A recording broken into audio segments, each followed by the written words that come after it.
दोस्तों, दूसरे ग्रहों पर जीवन की तलाश विज्ञान के लिए बेहद चुनौती भरा काम रहा है और हो सकता है कि यही काम दूसरे ग्रहों के वैज्ञानिक भी करते हों। ऐसे में वे अपने किसी यान द्वारा धरती पर आ जाते हों तो कोई आश्चर्य नहीं। हम भी तो चंद्र ग्रह, मंगल ग्रह पर पहुंच गए हैं। हमने शनि पर भी एक यान भेज दिया है। अब किसी न किसी दिन मानव भी उन यानों में बैठकर जाने की हिम्मत करेंगे। वैज्ञानिकों के लिए सबसे बड़ा सवाल यह है कि क्या कोई ऐसे भी इंसान हैं जो बगैर किसी ग्रह के जीवन जी रहे हों और वे इसी तरह अपना संपूर्ण जीवन यान में ही गुजार देते हों। जो भी हो, दुनिया भर के वैज्ञानिकों में इस वक्त दूसरे ग्रह के प्राणियों का धरती पर आने को लेकर शोध बढ़ गया है। हर देश का वैज्ञानिक इस खोज में लगा हुआ है कि क्या सचमुच अपने देश भी एलियंस आए थे और क्या किसी ने इसे देखा है। लोग इसे माने या न माने, लेकिन यह सच है कि धरती पर दूसरे ग्रह के लोग आकर चले गए हैं और वे आते रहते हैं, और यह भी कि वे धरती पर किसी अनजानी जगह पर रहते भी हैं। वैज्ञानिक यही सब कुछ खोज रहे हैं। इस खोज के चलते ही भारत में ऐसे कई स्थानों की खोज की गई।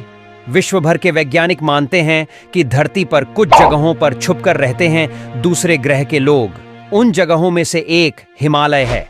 भारतीय सेना और वैज्ञानिक इस बात को स्वीकार नहीं करते, लेकिन वे अस्वीकार भी नहीं करते हैं। हिस्ट्री चैनल्स की एक सीरीज में इसका खुलासा किया गया। भारतीय सेना और भारत तिब्बत सीमा पुलिस (ITBP) की यूनिटों ने सन 2010 में जम्मू और कश्मीर के लद्दाख क्षेत्र में उड़ने वाली अनजान वस्तुओं UFO के देखे जाने की खबर दी थी, लेकिन बाद में इस खबर को दबा दिया गया। लेकिन सोशल मीडिया पर इस खबर की खासी चर्चा रही। पहली घटना 20 अक्टूबर 2011 रात की ड्यूटी कर रहे भारतीय सेना के एक जवान ने तश्तरी के आकार वाला चमकती रोशनी से आच्छादित एक अंतरिक्ष यान सीमा रेखा के नजदीक एक सीमांत बस्ती में उतरते देखा। दो प्रकाश उत्सर्जक करीब 3 फुट ऊंचे जीव यान के किनारे से एक ट्यूब से उभरे। वो जवान के पास पहुंचे और अंग्रेजी के भारी भरकम उच्चारण के साथ जोर्ग ग्रह का रास्ता पूछा। हालांकि इस घटना में कितनी सच्चाई है ये कोई नहीं जानता। दूसरी घटना, एक अन्य सूचित घटना में 15 फरवरी दोपहर भारत चीन सीमा से 5 किलोमीटर दूर एक छोटे से क्षेत्र में मैदान से करीब 500 मीटर ऊपर चमकदार सफेद रोशनी नजर आई और 8 भारतीय कमांडो, एक कुत्ते, 3 पहाड़ी बकरियों और एक बर्फीले तेंदुए को भारी बादलों में ले जाने से पहले वह गायब हो गई। हालांकि कुछ मानते हैं कि वह ले जाने में कामयाब नहीं हो पाई। यह UFO 30 मई 1947 को पहाड़ी इलाके नयागढ़ में उतरे थे।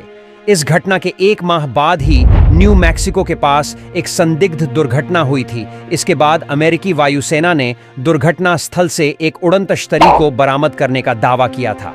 हालांकि इस घटना को बाद में अमेरिका और भारत ने छिपाने का प्रयास किए।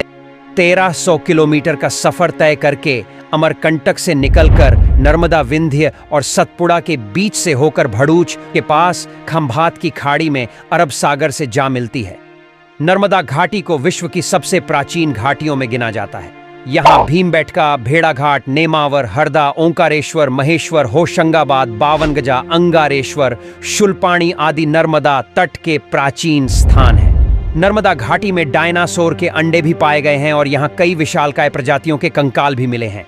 यहाँ प्रागैतिहासिक शैल चित्रों के शोध में जुटी एक संस्था ने रायसेन के करीब 70 किलोमीटर दूर घने जंगलों के शैल चित्रों के आधार पर अनुमान जताया है कि प्रदेश के इस हिस्से में दूसरे ग्रहों के प्राणी एलियन आए होंगे। संस्था का मानना है कि यहाँ आदि मानव ने इन शैल चित्रों में उड़न तश्तरी की तस्वीर भी उकेरी है। ट्राइब वेलफेयर सोसाइटी के पुरातत्वविदों के अनुसार ये शैल चित्र रायसेन जिले के भरतीपुर घना के आदिवासी गांव के आसपास की पहाड़ियों में मिले हैं। इनमें से एक शैल चित्र में उड़न तश्तरी UFO का चित्र देखा जा सकता है। इसके पास ही एक आकृति दिखाई देती है जिसका सिर एलियन जैसा है। ये आकृति खड़ी है, जैसा देखा वैसा बनाया। संस्था के अनुसार प्रागैतिहासिक मानव अपने आसपास नजर आने वाली चीजों को ही पहाड़ों की गुफाओं, कंदराओं में पत्थरों पर उकेरते थे। ऐसे में संभव है कि उन्होंने एलियन और उड़न तश्तरी को देखा हो। देखने के बाद ही उन्होंने इनके चित्र बनाए होंगे, क्योंकि उन्होंने उड़ने वाली जिस चीज का चित्र बनाया है, कुछ इसी तरह के चित्र भीमबेटका और रायसेन के फुलतरी गांव की घाटी में भी मिले हैं। माना जाता है कि भीमबेटका के शैल चित्र करीब 35,000 वर्ष पुराने हैं। छत्तीसगढ़ के बस्तर जिले में एक गुफा में 10,000 वर्ष पुराने शैल चित्र मिले हैं। नासा और भारतीय आर्कियोलॉजिकल की इस खोज ने भारत में एलियंस के रहने की बात पुख्ता कर दी है। यहां मिले शैल चित्रों में स्पष्ट रूप से एक उड़न तश्तरी बनी हुई है। साथ ही इस तश्तरी से निकलने वाले एलियंस का चित्र भी स्पष्ट रूप से देखा जा सकता है, जो आम मानव को एक अजीब छड़ी द्वारा निर्देश दे रहा है। अगर आपको यह वीडियो पसंद आया है तो कृपया इसे लाइक करें, शेयर करें और हमारे चैनल को सब्सक्राइब करें। यह बिल्कुल फ्री है।